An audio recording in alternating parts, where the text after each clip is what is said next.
If someone asked what Sears Roebuck and Company has contributed to the history of architecture, maybe you'd think of the Sears Tower, the world's tallest building. You'd be right, but there's more, much more. From 1908 to 1937, Sears contributed houses, honor-built houses they were called. As Harry Porterfield reports, all you had to do was open up a catalog and pick the home of your choice. Sears would do the rest. Throughout the Chicago area, you'll find buildings designed by famous names. Buildings by Frank Lloyd Wright, buildings by Mies van der Rohe, buildings by Sears Roebuck and Company. That's right, Sears Roebuck and Company.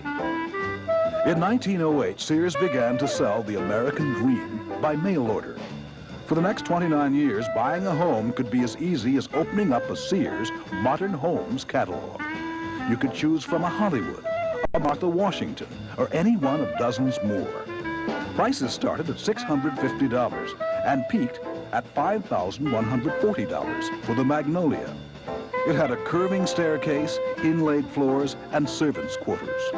What you'd get for your money would be a set of house plans drawn up by a team of Sears architects, plus everything else, including the kitchen sink. Lumber, wallpaper, nails, even electric light bulbs would be included. You had your choice of things like doors, doorknobs, paints. Sometimes a wall safe would come free with the purchase, but storm doors and windows would cost you $85 extra. Everything was pre-cut. All you had to do was match up the numbered pieces. You could build the house yourself or find a contractor. As time passed, though, Sears itself offered to build the homes, as it did this one, which still stands in Hinsdale.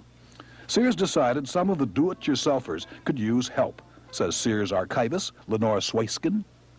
Well, the instructions were quite specific. There is evidence probably that it wasn't successful in some instances because we got into the home construction business, and they would have supervising teams go out to make sure that the houses were put up correctly.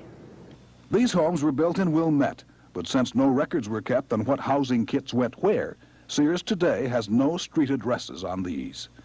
There may be thousands of people out there living in a Sears home who don't know it. The Floyd Johnsons didn't know it. This is their Sears home in Glen Ellen. It's the Americas, a fine home that any American can be proud of, says the catalog. Their house was built in 1923. They bought it in 1967. They've made a lot of changes and additions, but they still have the original blueprints. In fact, that's how the Johnsons found out they lived in a Sears home. They found the blueprints in the attic. You can indicate on here that it is a Sears honor-built home by Sears and Roebuck and Company, and the America's title. Well, it's a solid built home. I think the technology was there for the materials that they had, and I think they put in, they didn't hold back as far as the construction quality, and it seems to be holding up quite well. Back in 1912, the Oscar Heppies chose Sears house number 200 to build in LaGrange. Their daughter, Mrs. Mary Leonard, lives there now with her family. They had planned on building a bungalow that was also in the same catalog, and at the last minute my mother called my father at the office and she said, I don't want to sleep downstairs, I've decided I want to sleep upstairs, let's build the other house. Not counting land and labor, the Leonard's house sold for $1,528 in 1912. In today's money, that's just $12,500. The house still shows off its original Sears decor. The fireplace, the built-in bookshelves, leaded windows with a touch of stained glass, oak woodwork throughout the house, lighting fixtures, the Sears wash basin upstairs. There's one disadvantage to it, and that is there's only one bathroom in the house, and we've tried to figure out a way to put a powder room in without changing things too much, but so far it hasn't been done. It was this house, the Alhambra, that caught the eye of Alfred Lang in 1922. Well, the stucco has been resurfaced, but otherwise, the place is in good shape.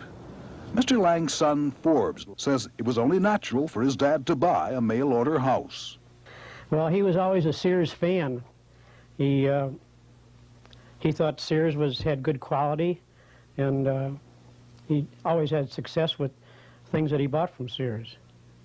This is the dining room, complete with a built-in buffet that came with the house.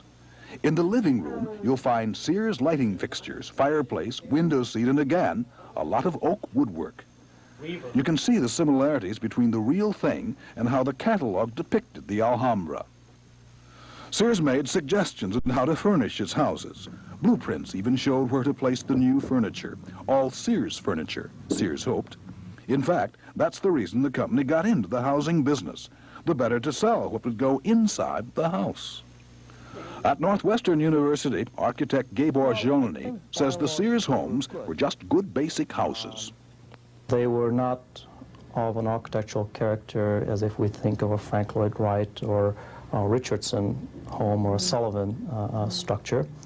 At the same time, they were, I feel, far above the average that would be constructed by carpenters, developers of the time. Sears advertised the homes as a way to beat rent payments. Sears itself even offered the financing. And that's why the mail order home business finally died. The hard times of the 30s hit, and mortgage payments just got to be too much for some of those new homeowners. In 1937, the Sears Modern Home program ended, but not before it had contributed an estimated 100,000 homes to the American landscape. There's no easy way to tell if you live in a Sears home. There's no logo over the door or anything. But if you're ever restoring, you might spot a label or a stamp on the inside and some of the woodwork. And it was in 1919 that Sears got its biggest order for pre-cut houses. Standard Oil of Indiana paid $1 million for 200 Sears homes. The oil company had just bought 2 coal mines near Carlinville, Illinois, and needed quick, inexpensive housing for the miners.